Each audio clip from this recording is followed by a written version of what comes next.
Paris attacks have renewed this debate over whether the U.S. should admit more Syrian refugees.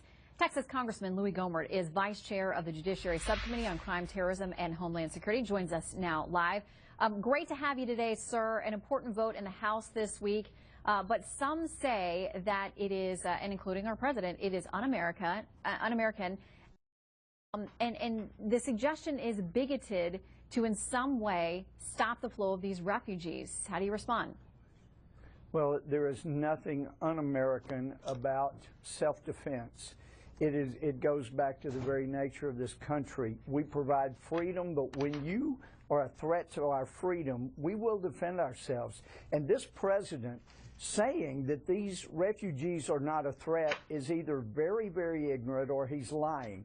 We've been told that no refugees have been found to be a problem, which is a lie in and of itself.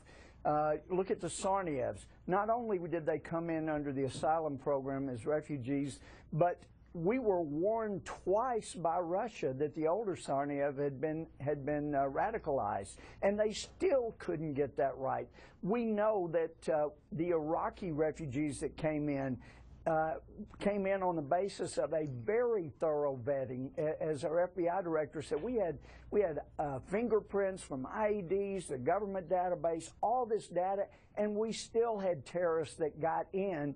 And, you know, fortunately, we caught a couple of them and got them out.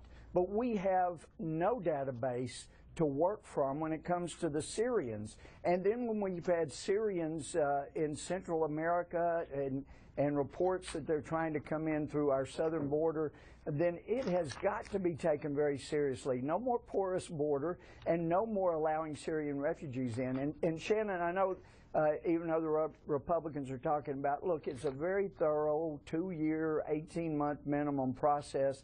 Well, if that's true, have we started vetting Syrians 4 years ago, or did we start vetting those 2 years ago that have just been allowed in? Look, this is a problem that I thought was well characterized on Sean Hannity's radio show Friday. Somebody said, you know, you have a bowl of cherries, and four of the cherries in the bowl are poison. Do you give that bowl to your kids? Maybe they don't get the poison one. Look, we know there will be some poisonous refugees out to kill us, and it's insanity to bring them in under this basis. Okay, if what you have said is true, then why is the president proceeding down this path? Arguably, his number one obligation as commander-in-chief is to protect Americans. Why would he do that if there was a real threat? Well, for the same reason that he hasn't secured our border against all enemies that are trying to come hurt us. It's the same reason that his administration had the Fast and Furious program that provided weapons to Mexican drug cartels. To them, it's all about politics. It's trying to get more voters that will support your position. But to some of us, with deference to Howard Kurtz, who says both sides are playing politics, one side here, at least the people I know and my friends in the House, are not playing politics. We're trying to save this country for our kids. Bad enough we're going to give them massive debt.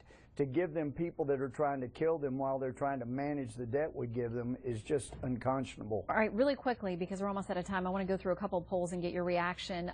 When asked about the president's plan to accept 10,000 plus refugees over the next year, 28% say they favor it, 67% oppose it. So clearly Americans have some concerns.